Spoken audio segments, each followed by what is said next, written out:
Online shopping may be easy, but it's growing at the expense of brick and mortar retailers, from your mom and pop neighborhood shop even to the big box stores. Here with a closer look at what stores are doing to adapt is marketing expert Tony Chapman. Good to see you. Good to be here, always. So tell us about this shift and what's happening. Well, I understand why we're moving online. You know, a cash-starved, time-starved consumer, it's very convenient. What I'm concerned with is sort of from a social conscious point of view is what happens as we move kind of from bricks to clicks in terms of our main streets, our malls, jobs, our economy, Canada. It has a massive impact when we start thinking about going to face-to-face shopping to simply going online.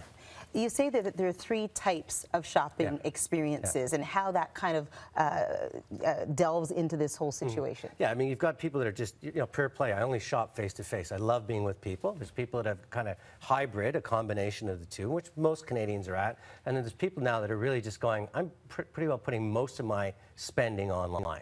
I'm not talking about topping up for groceries, but most of my big spending. It's done online. It's done online. And the problem being is that the bricks, the retailers in the malls and on Main Street are at a real cost disadvantage. I mean, they got to pay rent, they've got to pay local taxes, they got to employ people, they got to dress their windows, on and on and on.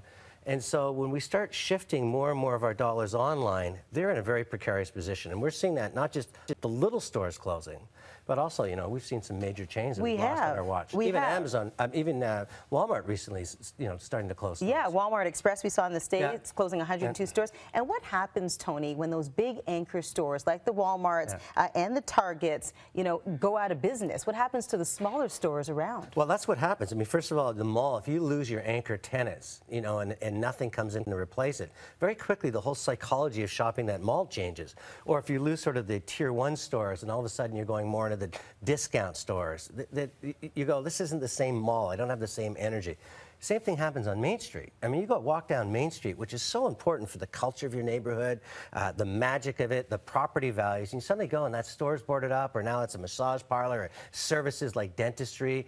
It has a very different feel than where it used to, it's almost a promenade, meander up Main Street, get your coffee, your baguette, hey, I'm gonna go in and buy a dress. When those dress shops and the color of that disappears, a lot of the personality of Main Street goes with it.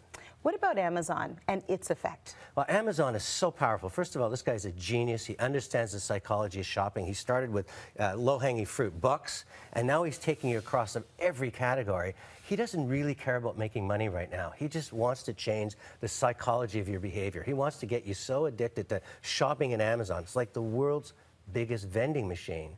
And once he has you, he's just going to continue to do it. But in its path, I mean, the Amazon effect in the States, negative job losses over 150,000, you know, thousands upon thousands of stores that have gone out of business because it's so easy to just go on to Amazon and buy.